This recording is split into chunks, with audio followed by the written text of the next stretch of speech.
So welcome to our Monday Vision Circle. And just as we begin into the December last month of 2022. So we've been together a long time, you and I, and those in spirit. So just let your breath bring you to this present moment.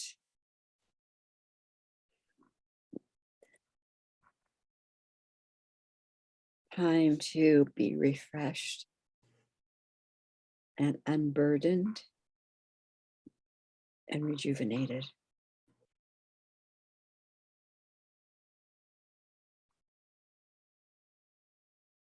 We gather on the sacred ground of sovereignty. We are here on Gaia. Promised to her was that we would work with her in stewardship of the lands. We reaffirm that commitment. We are here having committed to our divine soul families that we would represent them well, that they in turn would follow up on our declarations of what needed to be done. So just reaffirming our mission, why we are here, where we stand today. And I ask that each of us be cocooned in the sixfold field of security, of safety, of healing, of guidance, sovereignty. The same is true for our homes, our land, our families, those we are connected to in love, powerfully so. That we are here to vision, to speak truth, and to ask.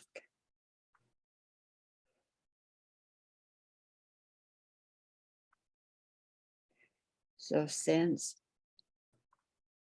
the circle created by those here with us today, with those who have been with us, who would be with us in physical, if their calendars permitted, but they are here with us in spirit. We are here, ready, and so it is.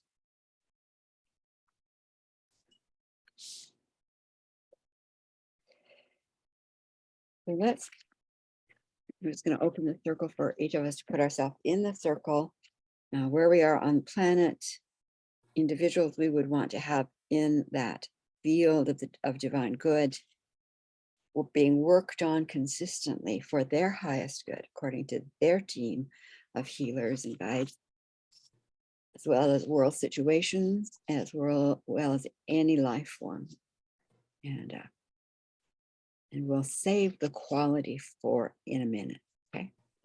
So Sharon Raji here on Woodby Island, and I'm putting 64 individuals into the circle. 2 personal situations. I think I'm just going to throw Izzy in there. She's doing good, but why not? 1 dog. Actually, I guess I better put everyone family's dog in there. So that would be like 8 furry ones. And did I say the world 3 world situations? I think I did. And I'm going to pass to Carol because she's unmuted. Because I never muted myself. So I'm Carol. I'm also on Woodby Island. I'd like to put in 5 individuals, all quasi-personal. They're all my students. And I loved the animals. So 1 cat and 3 dogs. And just 1 very large world situation. And I'm complete.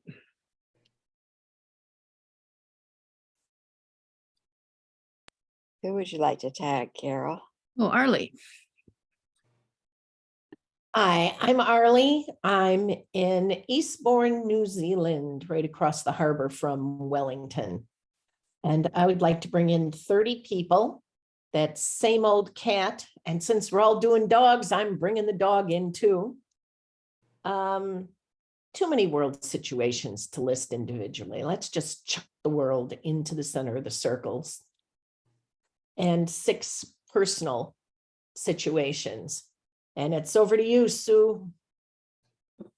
Thank you. I'm Sue. I am in Smoky Point, Washington. And I'm bringing in 25, I'll say 27 people. I don't know any sick cats and dogs, so I'll just bring support all your cats and dogs. And yeah, just one world situation. And that's the power over the dark side. And I'm complete. Back to you, Sharon.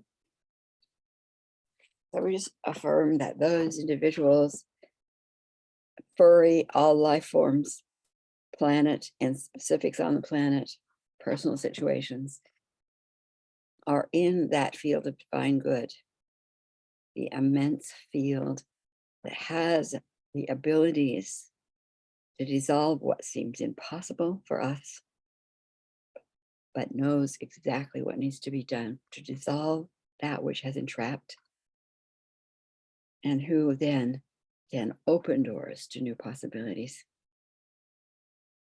And we place those that we love and care about, named and unnamed, into this circle, that it be there ongoingly. Even though weekly we regenerate, that field never ends. And the work in the field continues. And so it is.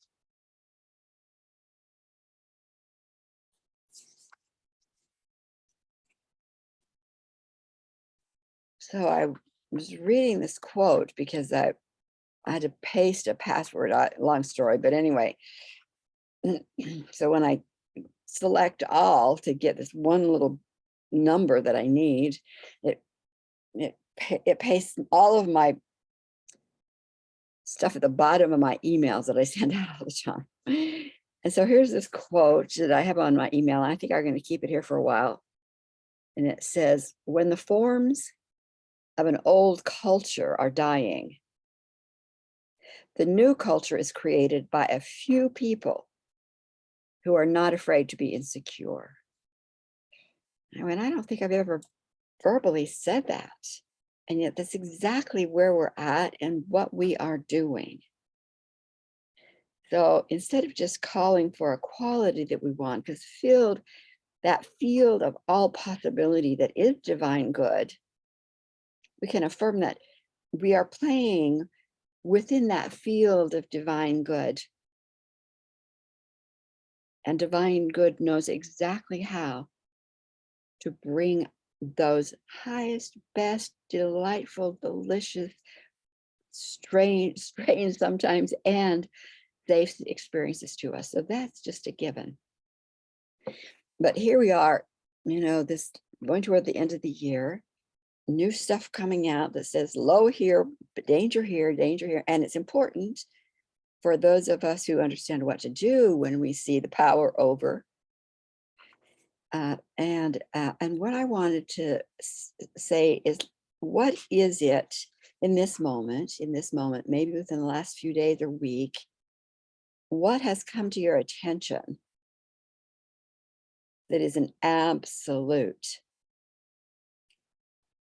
expression of dominators' agendas that could get you and hook you, and you could really be on the emotional track with this thing? What is it, one or two things that have just grabbed you and grabbing you? We know what to do. We'll bring in.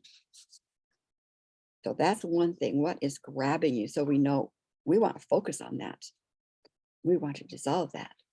But then, what have you seen, or what are you feeling drawn to that are the few visions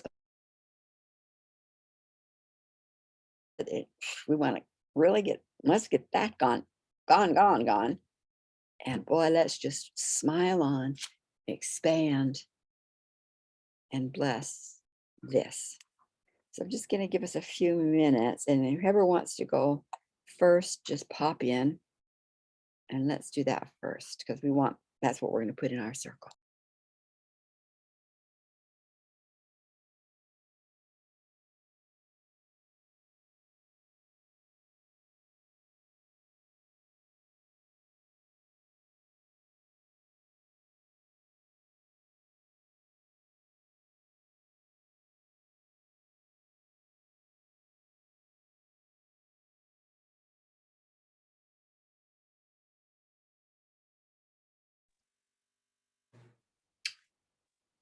A picture is coming together for me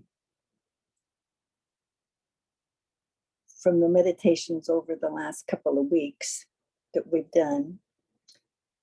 And I was guided to bring in the 4 kingdoms a few times, and then the elements for balance. And then this last time, somewhere between last Monday and Thursday, I brought in the 4 kingdoms because they were holding ancient wisdom.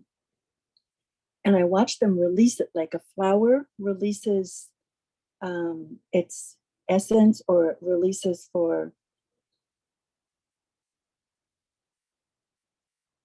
propagation. Is that the word? And it went out, all the plants, all the animals, even us, the human kingdom, the mineral kingdom, they all have a way of releasing this wisdom.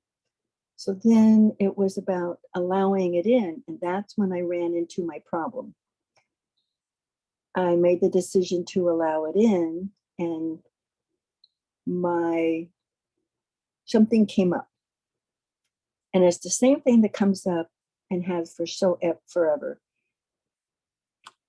And then I remembered a dream I had a long time ago. I'm young, probably a child, on a farm, old-fashioned farm, collecting eggs, putting them in the carton, taking them into the refrigerator, an old farmhouse kitchen, opening the really old refrigerator and putting them in, and then asked as I was waking up, so what is that about? And then it's not a refrigerator, it's an incubator, and I'm the yolk. I'm in that egg. And every few years I would ask, can I come out? Can I come out? And it was always told no. And it was like, so who are you anyway that's in charge of me being in this eggshell? So nothing changed that picture. I'm in this eggshell. And then just a couple of days ago, I had a dream or a vision, and I'm like a turtle coming out of its shell, or a chick coming out of its shell. It didn't matter, either one of them. And I would cracked it, and I kept picking at it, and I had the choice. Do I want to come out? Yes, I want to come out. And then I remembered Moses in the desert for 40 years. And how many people it took 40 years. But it wasn't exactly 40 years. It takes what it takes. Well, it's been 40 years since I had that first dream. And then somebody else reminded me that Jesus had 40 nights of testing.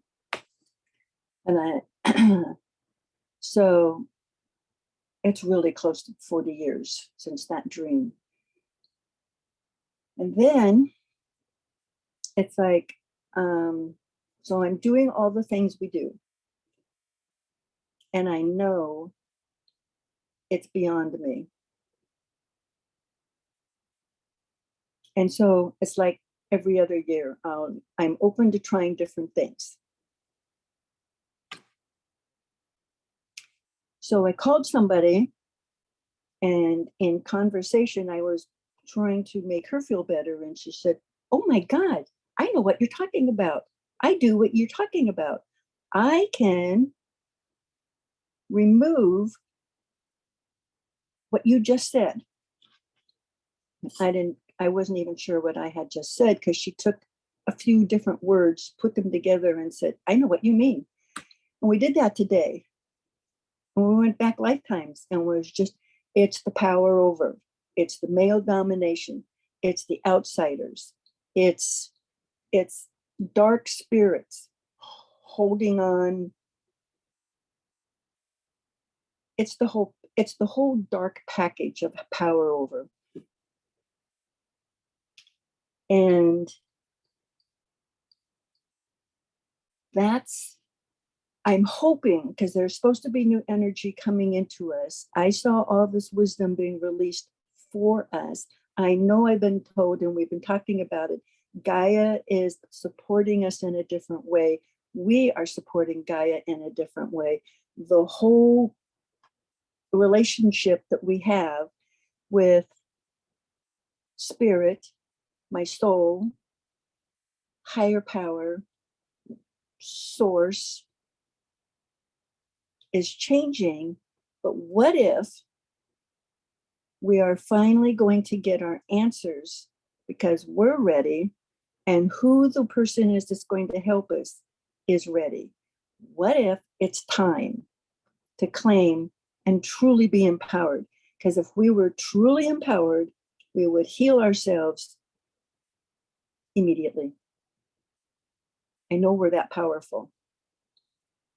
And I mean heal ourselves, not something small, everything. Just our DNA is perfect health, loving relationships, and whatever comes, whatever life comes, whatever life deals us, we know how to go through it and how to help others go through it. So being empowered, to me, I am claiming it now for myself, and I'm just claiming it for all humanity, and hoping that we are at a turning point and we can do now what we have not been able to do up until today. I'm willing to say, up until today, I couldn't do it. Today, going forward, I'm choosing to do it all different. And power over is not staying in power. I'm complete.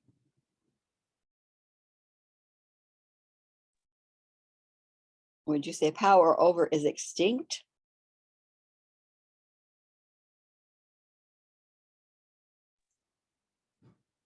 I have always seen that in a room, this is the best I can do, in a room, it's either dark or it's light. And if you turn the light on, it can only be dark where the light is blocked. So I'm holding on to that. I don't understand everything about darkness, but the dark that is power over, it does not have a source to actually sustain it. So when we claim our power, it will dissolve. It's the best word I have. That's how I see it. It dissolves. The fight is over because there's nothing to fight. It literally has no power. It's just that we've lost our power.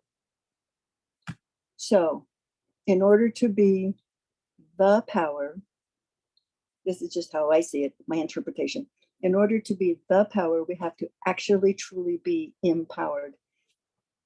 And that's going to be probably a little interpreted different for each of us. But that's how I see it.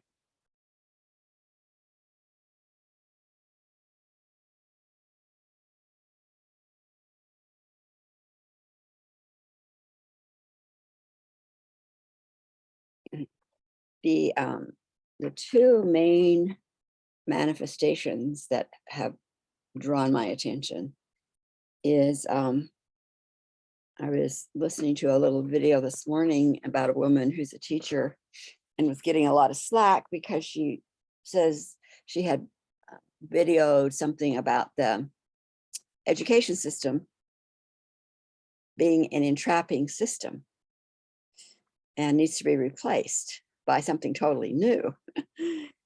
And of course, some of the comments going like, shh, discounting her.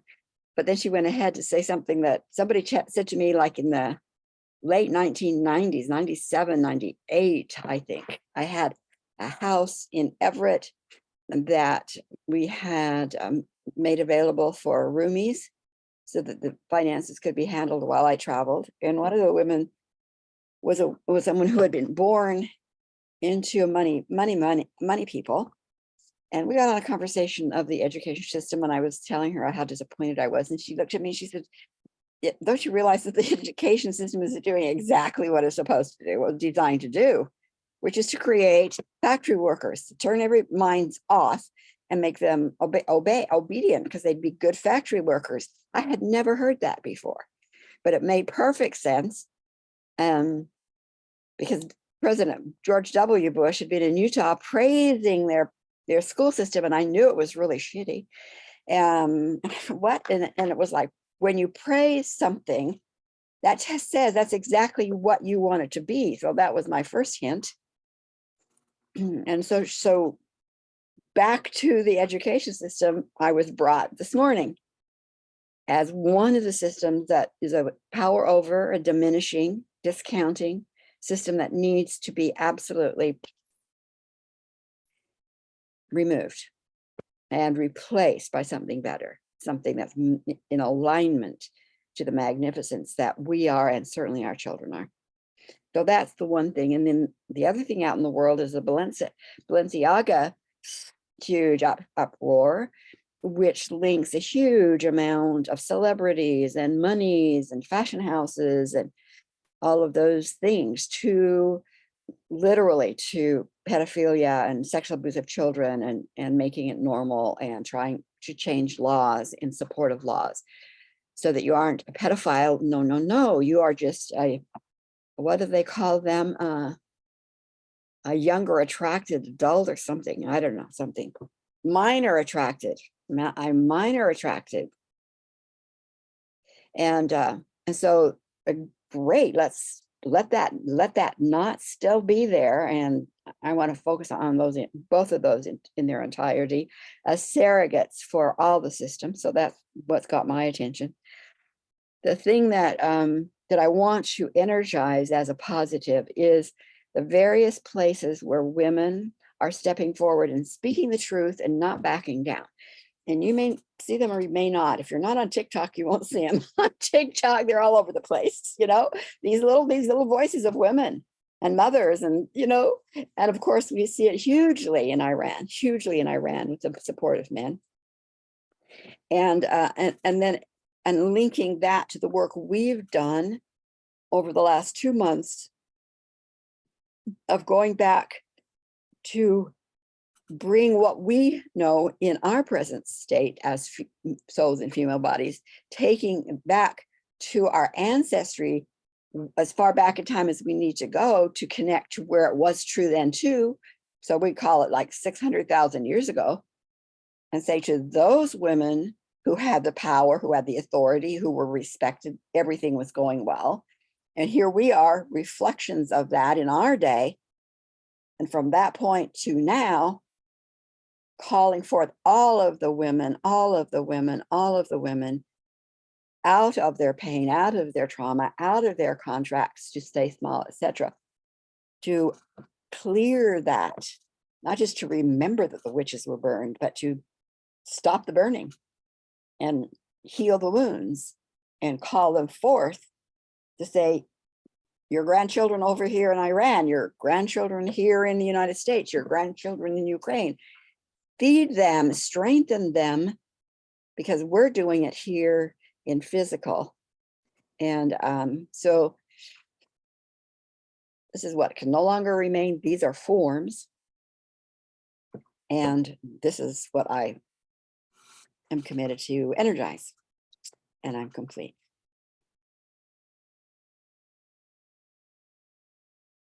When education was first started in America, Benjamin Franklin was 100% behind mandatory education, free education for kids, because he felt that the only way to support democracy was to have an educated populace who could read the newspapers, critically think, and understand. Then a guy named Horace Mann came along, and Horace Mann is the one who wanted to create nice little robots who would work in the factories. This is the beginning of where America got this two-tier education process, where you have the private schools and the kids go on to Harvard, Yale, Princeton, et cetera, get an education, they're guaranteed jobs in the best law firms, et cetera, et cetera. And you have people who go to the state schools who maybe they'll be made managers. So that's my comment on education. Oh, and then, of course, ever since Ronald Reagan, they've been dumbing down the schools in America even more. One way was by cutting funding, so they had to increase class size. When my kids first started going to school, there were like 17 fourth graders in a class, because kids are still learning to read and spell. There were even less in first and second grade. Now there's 28, 29, 30. In the high school classes, you have true false tests, because there's so many kids in class that you can't do written, thoughtful responses to anything. In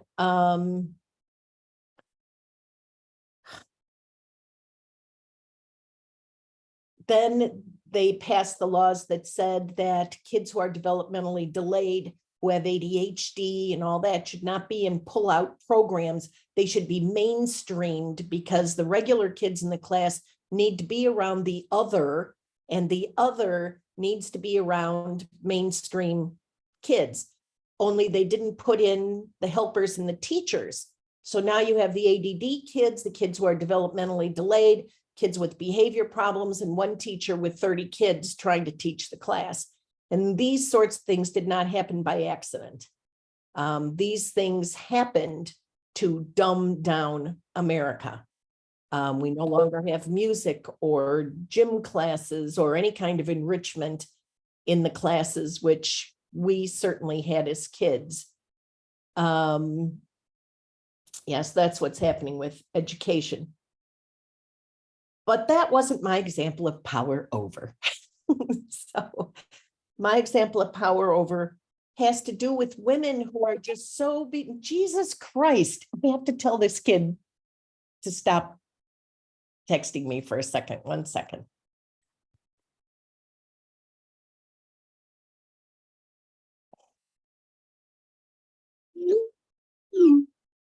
I'm very distracted because she's the mother of my grandkids. And so family, family is the thing, and I will drop everything for family.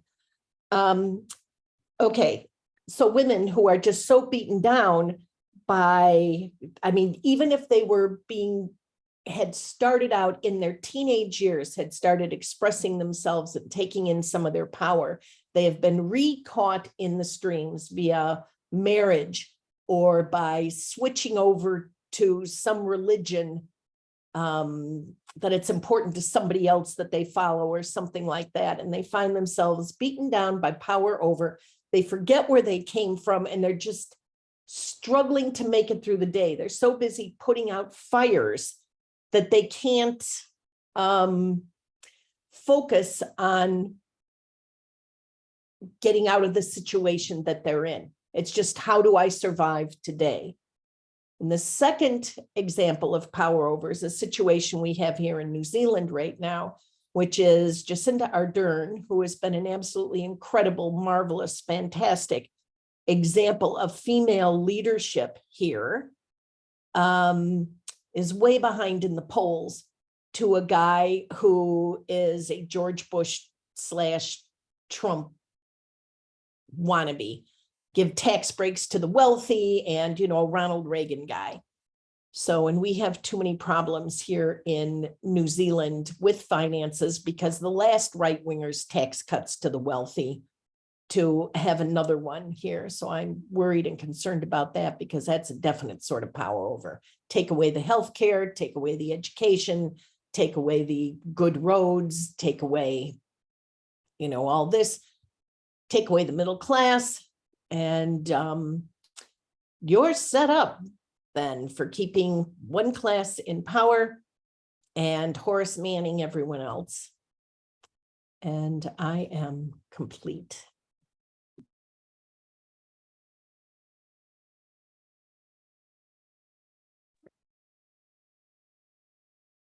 I could very happily rant about the education system, having taught in it and in different systems. But you've all said the most important things, so I won't go there. When the question was put out, what example have you just seen? Just seen.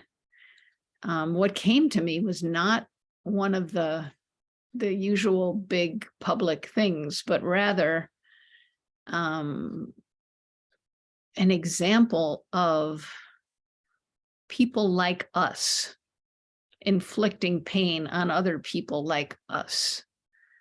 In this specific case, a woman that I know well, whose mother-in-law, by all public appearances, is a lovely, she's on a pedestal with her family, her sons and husband adore her, and she acts like a middle school mean girl to her daughter-in-law, and who works so hard to overcome bipolarism. She manages the situation beautifully. She's raising her children wonderfully, consciously. She's an excellent school teacher. She's got her shit together, and her mother-in-law just can't let go of the fact that she doesn't deserve her son because she has mental illness. And so whenever they're alone, she just throws in these little passive aggressive smiling, oh yes, so hard when you have mental illness and things like this. And it makes me, the reason I brought it up is because what have I gotten angry about in the last week? Basically this. I'd kind of like to strangle the woman. And the truth is that she has, and it's my friend who's she said, no, I've got to, I know she can't excuse it. There's no excuse for it. However, this woman comes from her space, and this is what she feels she needs to do. So my friend is hunting for compassion for her. And that's a very good thing to do. And yet, this sort of thing needs to be put an end to also. This passive aggression, this doing harm psychologically, emotionally. It's not like she's not giving her enough salary or she's, that, but this sort of subtle, not so subtle, emotional power over is possibly, certainly in this case, even more harmful than some of the larger societal structures. And so I want to surface that. These sorts of things that men and women do to each other. Yeah. I've seen it in every continent, every situation. Somehow, maybe it's just the circles I move in, but middle class are the worst offenders here. Maybe because that's the place they can have power over others. It's almost as if there's a human need for power over. If you can be mean to another person, and it gives a sense of power over. maybe what I'd like to surface is that all of our need to have power over and hurt. And again, most likely because it was done to us. And we have a sense of needing to strike out. So that's what I'm saying, us. I mean, people like us, not the arch villains that are in the newspapers. The microcosmic repercussions of those, perhaps. So that's the dark place. And the light place is I read a children's book called This Star Cleaner Reunion. And it's a beautiful, light, metaphoric book written back in the late 70s or 80s, maybe, by a guy that still is around in Seattle. And I was asked to start thinking about turning it into some sort of performance art. And so I had to think about it a little more deeply, but the main character they call you, and it's the you that can see what needs to be done. And the image of it in the book is this young, very dreamy-eyed young girl. So the light image, therefore, is a younger, innocent, but very wise child that's perhaps in all of us, that can see, that can vision what needs to be done for the earth, specifically, and the stars. And I'm complete.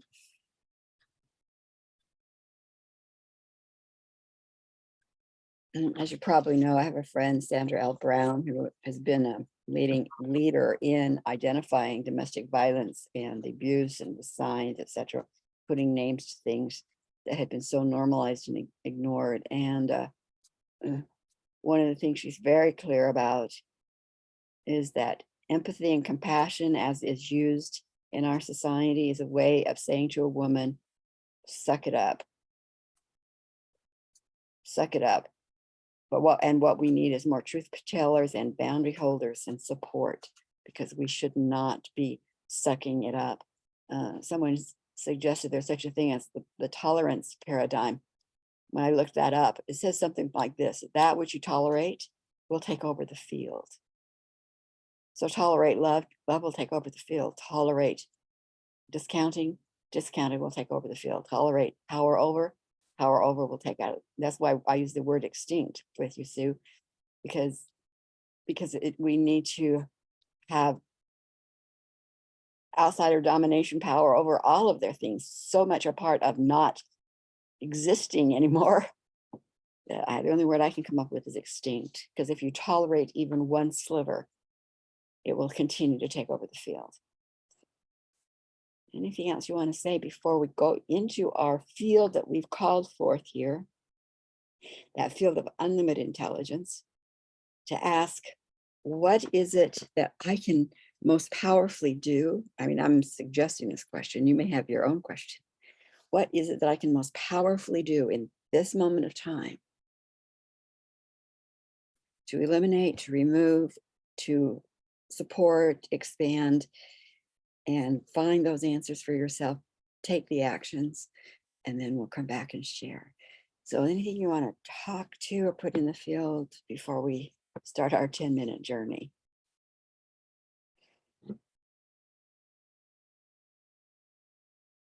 Yeah, I'd like to say that I'm asking for higher awareness and not the same options and solutions that I've seen in the past. Ditto.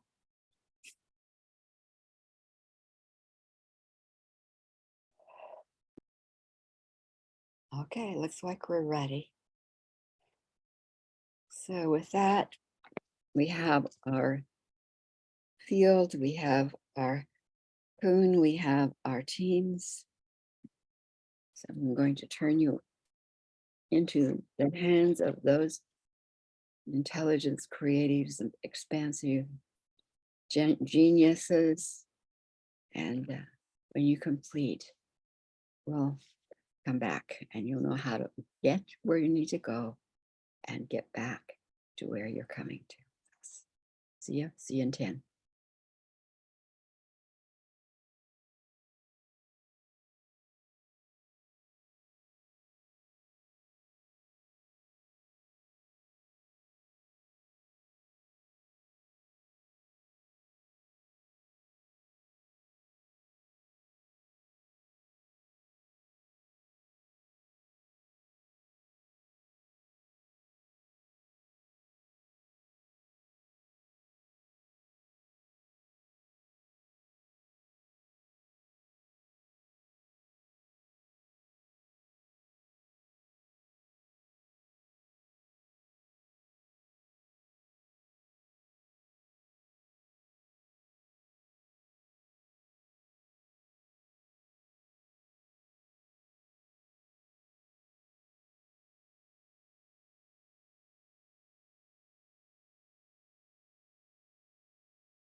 When you feel complete, come on back to our circle.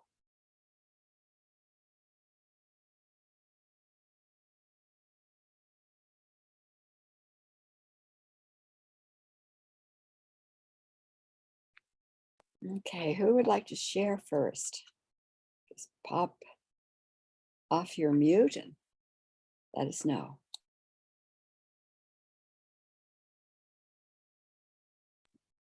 Well, I refused to stay in any old spaces, so I kept getting flitted around. So that was I got what I asked for, let's put it that way. I saw eventually a strange combination of old and young and wise and closed and open, and a little bit of an upsetting or an overturning of this paradigm that we have, that older is wiser, and that education is always done by the more experienced to the less experienced, which makes total logical sense. But in this space that I saw, it was more questioning experience, throwing into question old values. And the word values kept popping up. Not all values are from the same level. And so older, not being able to question older values is no longer a value that I want in my world.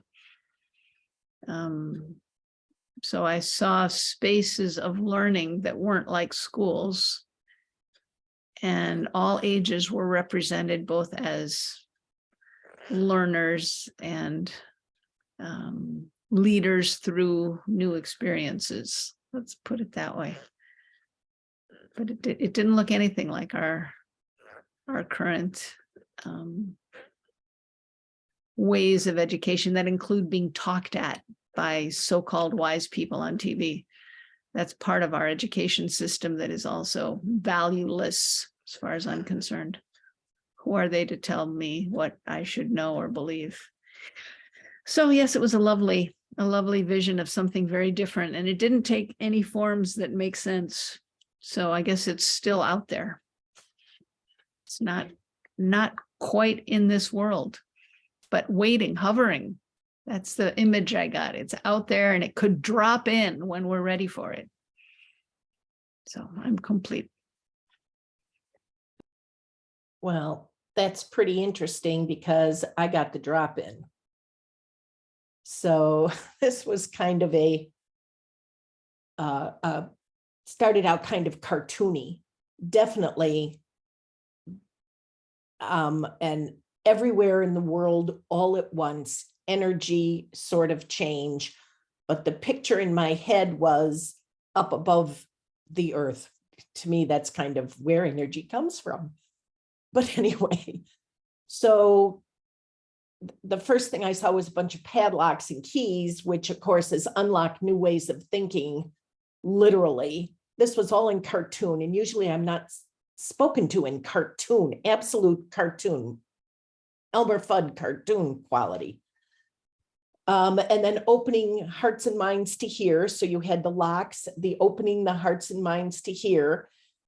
Then the people who get this message need to have the strength to implement what it is that they're hearing. A spoon appeared with, you know, the kind of strength medicine that they need, so that that's being taken care of and given to the people who need it.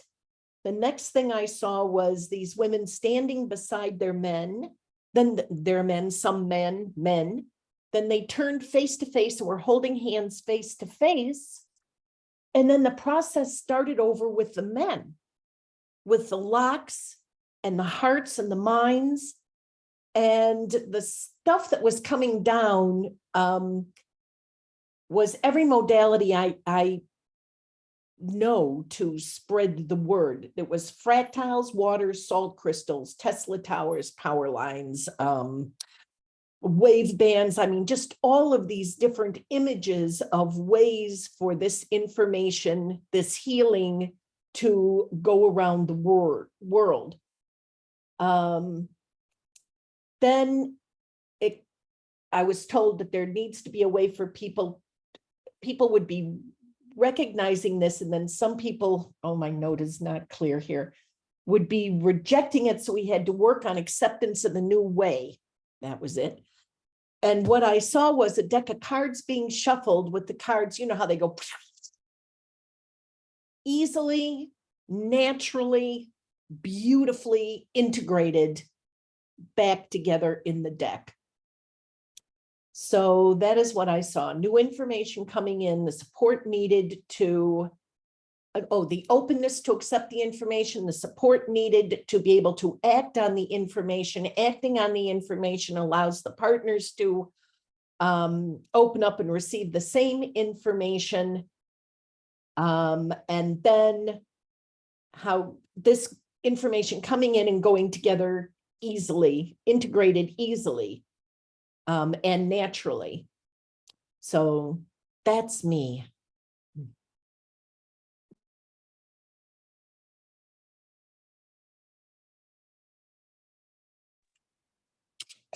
I was reminded that all the systems are broken. Medical, financial, education, political, military.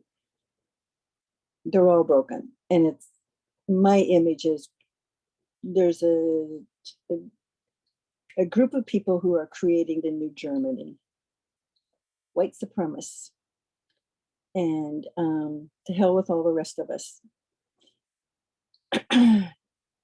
And then I was shown, that's my interpretation. Then I was shown or reminded that today, this morning, I was talking to someone, and my question to her was, are you trying to control him? Are you trying to manipulate him to get him to do what you want, how you want it, when you want it? And she said, well, yes. And I said, but that doesn't work. You're not really empowering yourself, and you're not empowering him at all. And I was reminded, power over starts in the home. We work as a unit, or we are in conflict with each other, trying to manipulate each other to get what we want. And that's another form of power over. So what I'm seeing is people are more open to change how they think and start feeling from their heart. Because the true compassion is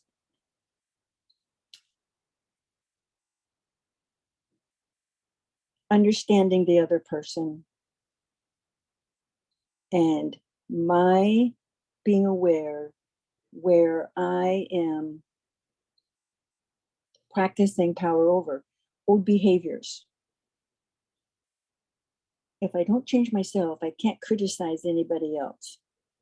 Only it's not really about criticizing. It's I want all the broken systems mended.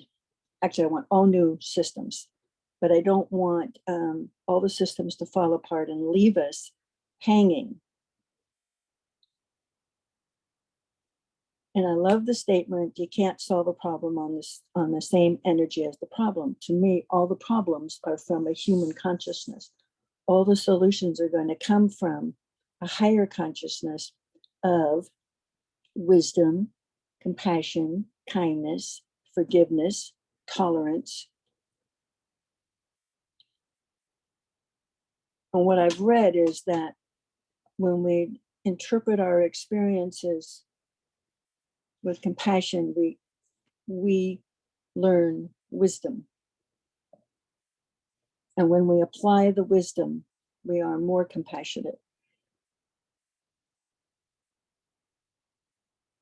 And as those of us that are receiving this new information, I believe it's very supportive information and very supportive heart connection that we lead by example. I find that to be the most powerful of all means of education, but is to lead by example. Instead of saying, this isn't working, it has to be done this way, which is what politicians and some spiritual teachers will say, I've got the answer. Follow me. And that's not true. Follow the guidance from inside. And that's going to, I don't have any answers, but what I'm learning is that, and when I was seeing this in my meditation, and it just keeps evolving in the meditations, I don't have any answers. My answers, my solutions are coming through in a whole new way, and I have to take it step by step. That's trust.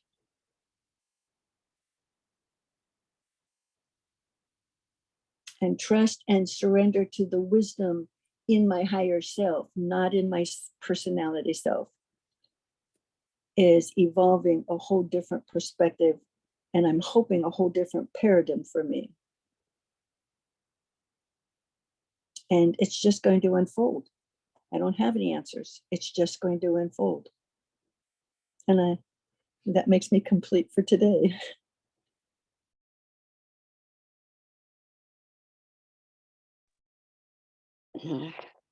Yeah, what I affirmed again was, because I have been being told also that there are teams ready to do and implement and follow through on possibilities that we haven't even put in place yet. So I figured those are the teams we need added to what we already have. It's not like, it's like when you have an integrated protocol for your wellness, you don't stop taking vitamin C when you add meditation, you know, or you don't stop doing your daily run when you start doing yoga, you know, I mean, it's integrated. And so those who've been with us are with us, and they are still there. And so I said, what I want to really have a takedown here for the next week, some takedown of some kind, whatever that looks like. And we did a lot of conversations. And one of the things I said was that what we are suggesting is that we take the outsiders, because the outsiders have permission to do things to us that we don't have permission to do to them. Because our agenda is all based on what's good, what's going to bring value, you know, and so we're trying to fight fire with things that don't impact the fire. So they suggested that what we need to do is they have to they wanted to have the freedom to take what the outsiders use and turn it on them. Kind of like that consequent box that we've been recently putting tag in our tag sessions. If this person is heavily influenced with outsider energy, that outsider energy, that person has permission to do any damn thing he wants to. I'll use the word he, because it's an outsider agenda permits stuff like that. But in order for the situation to change, there has to be the consequence of that energy goes back to the one sending it. So the one sending it feels the consequence of it, not the target.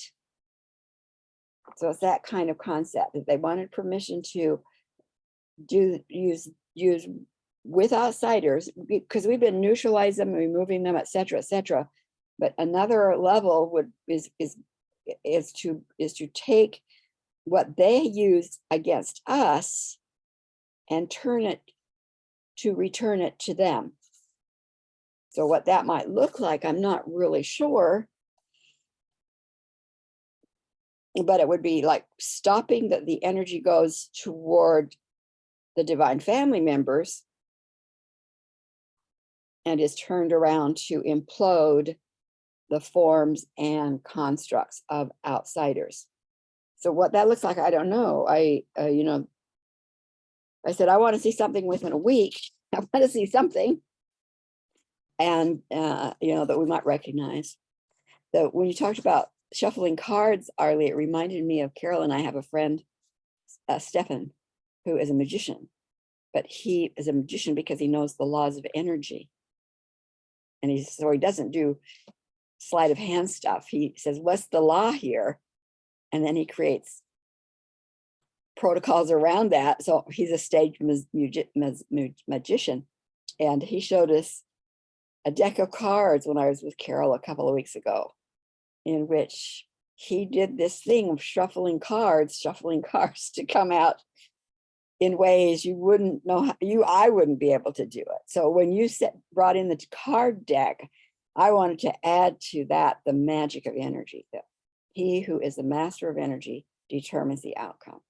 And that's the card shuffling that we want.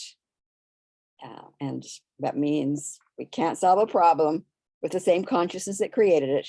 So bring it in more and different. And so that was my journey. Okay, anything come up for you in that conversation of what you're seeing and hearing from the other? Aikido. Have you ever seen an Aikido master? Yeah. Because Energy. the attacker can throw something, they can use their arm. It doesn't matter what they're doing. The Aikido master takes the energy, just like a boomerang, brings it around and sends it right back. And I know I've done that on Thursday night sometimes. That's good. That's a good example, Sue.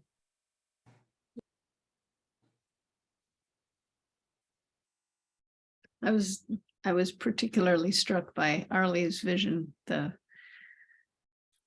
unlocking and the partnering and the sharing and the responsibility and the action. It was just very beautiful. Thank you. I'm glad it dropped in for you. For us, really, because we can hold that too. Okay. Here we go. Another wonderful time together. And let's see where we go from here. And see you when we see you again. Okay. Lots of love. Bye. Bye, everyone.